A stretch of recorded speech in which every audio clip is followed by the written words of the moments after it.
మహిళా యూనివర్సిటీకి చాకలి ఐలమ్మ పేరు పెట్టడం సంతోషదాయకమని రజక భవన అధ్యక్షుడు ఆమంచి అంజయ్య, టీఎన్జీఓస్ అధ్యక్షుడు నాగేళ్ల మురళి, రజక సంక్షేమ సంఘం అధ్యక్షుడు చిక్కుళ్ల రాములు అన్నారు. ఐలమ్మ మనవరాలు శ్వేతను మహిళా కమిషన్ సభ్యురాలుగా నియమిస్తానని ప్రకటించడం హర్షణీయమన్నారు. తెలంగాణ రైతాంగ సాయుధ పోరాట యోధురాలు చిట్యాల ఐలమ్మ పేరును హైదరాబాద్లోని మహిళా యూనివర్సిటీకి ఆమె మనవరాలు శ్వేతను మహిళా కమిషన్ సభ్యురాలుగా నియమిస్తామని ముఖ్యమంత్రి రేవంత్ రెడ్డి ప్రకటించడాన్ని హర్షిస్తూ రజక సంక్షేమ సంఘం, రజక భవన్ సంక్షేమ సంఘం ఆధ్వర్యంలో ఆదివారం నల్గొండ పట్టణం పెద్దగడియారం చౌరస్తాలోని మహాత్మా జ్యోతిబా పూలే విగ్రహం వద్ద ముఖ్యమంత్రి రేవంత్ రెడ్డి, రాష్ట్ర మంత్రి కోమటిరెడ్డి వెంకటరెడ్డిల చిత్రపటాలకు పాలాభిషేకం చేశారు. ఈ సందర్భంగా ఆమంచి అంజయ్య, నాగేళ్ల మురళి, చిక్కుళ్ల రాములు మాట్లాడుతూ ఇటీవల రవీంద్ర భారతిలో జరిగిన తెలంగాణ సాయుధ పోరాట యోధురాలు చాకలి ఐలమ్మ వర్ధంతి సభలో హైదరాబాద్ కోటిలోని మహిళా యూనివర్సిటీకి చాకలి ఐలమ్మ పేరును పెట్టడంతో పాటు మహిళా కమిషన్ సభ్యురాలుగా ఐలమ్మ మనవరాలు శ్వేతను నియమిస్తామని ప్రకటించడం సంతోషించదగ్గ విషయమని అన్నారు. రజకులు అనేక సమస్యలు ఎదుర్కొంటున్నారని, వాటిని సైతం ప్రభుత్వం పరిష్కరించే విధంగా చర్యలు తీసుకోవాలని కోరారు. జిల్లా వ్యాప్తంగా ఉన్న ప్రభుత్వ కార్యాలయాలు, సంస్థలలోని దోబీ కాంట్రాక్టులను, దోబీ పోస్టులను రజకులకే కేటాయించాలని కోరారు. ఐలమ్మ విగ్రహాన్ని ట్యాంక్ బండ్పై ఏర్పాటు చేయాలని విజ్ఞప్తి చేశారు. ఈ కార్యక్రమంలో రజక ఉద్యోగుల సంఘం నాయకుడు అక్కినపల్లి లక్ష్మయ్య, రజక సంక్షేమ సంఘం నాయకులు చిలకరాజు వెంకన్న, చిలకరాజు యాదగిరి, సట్టు యాదగిరి, కనకయ్య, ఎలిజాల సత్తయ్య, నలపరా సైదులు, దుర్గయ్య, చిక్కుల శంకర్, దామర వేణు, దామనూరు శ్రీనివాస్, దూదిగామ సత్తయ్య, ఎలిజాల శంకర్ తదితరులు పాల్గొన్నారు.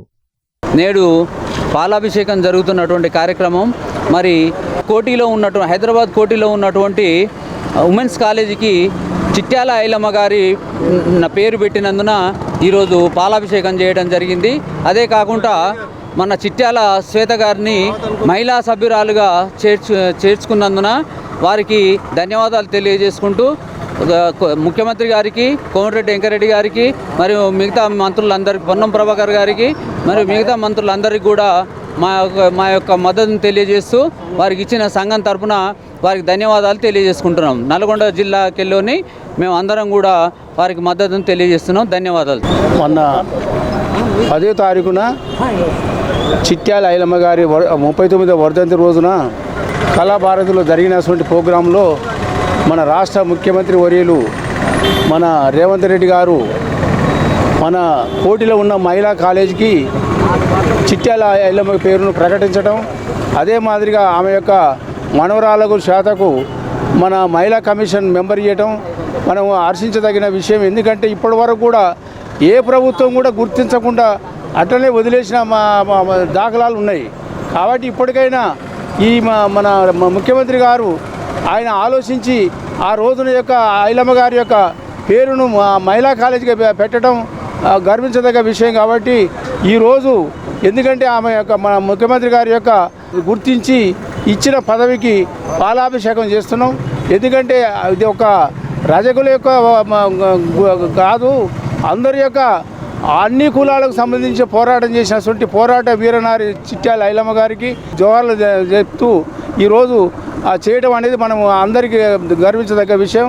మీరందరూ కూడా ఇలాంటి కార్యక్రమాన్ని చేయాలని చెప్తూ ముగిస్తున్నాను. అభినందనీయం.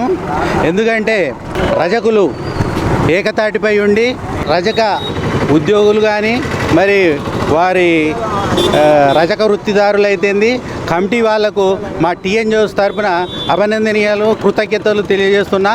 ఎందుకంటే మొన్న జరిగిన ఐలమ్మ 39వ వర్ధంతి సందర్భంగా మన గౌరవ ముఖ్యమంత్రి గారు మరియు మన ప్రియులు, పెద్దలు, పూజ్యులు కోమటిరెడ్డి వెంకటరెడ్డి గారు కోటిలో మన రాష్ట్రంలోని సెంటర్లో ఉన్న కోటి మహిళా విశ్వవిద్యాలయానికి చాకలి ఐలమ్మ పేరును నామకరణం చేయడము మా రజకులకు ఎంతో గర్వనీయము.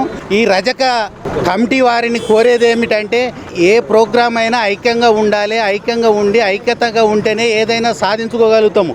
గవర్నమెంట్ మీద మనం ఒత్తిడి తేవాలంటే మనం అందరం ఐక్యంగా ఉండాలి. గవర్నమెంట్ ప్రతి జిల్లా లెవెల్లో డ్రై క్లీనింగ్ షాప్ పెడితే మా ఎవరైతే రజక సోదరులు అన్ఎంప్లాయ్మెంట్ ఉన్నారో ఎంప్లాయ్మెంట్ దొరుకుతుంది. కాబట్టి సీఎం గారిని ఈ విధంగా నేను టీఎన్జిఓస్ తరపున నేను కోరుతున్నా.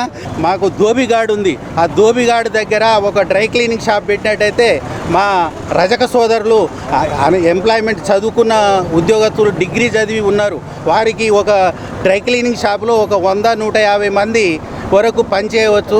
ఆ రజక సోదరులకు రిజర్వేషన్ ద్వారా ఈ హెల్త్ డిపార్ట్మెంట్ కానీ మెడికల్ కాలేజీలు కానీ ఇట్లాంటి గవర్నమెంట్ ఇన్స్టిట్యూషన్లన్నీ ఇచ్చినచో మా రజక అన్ఎంప్లాయ్మెంట్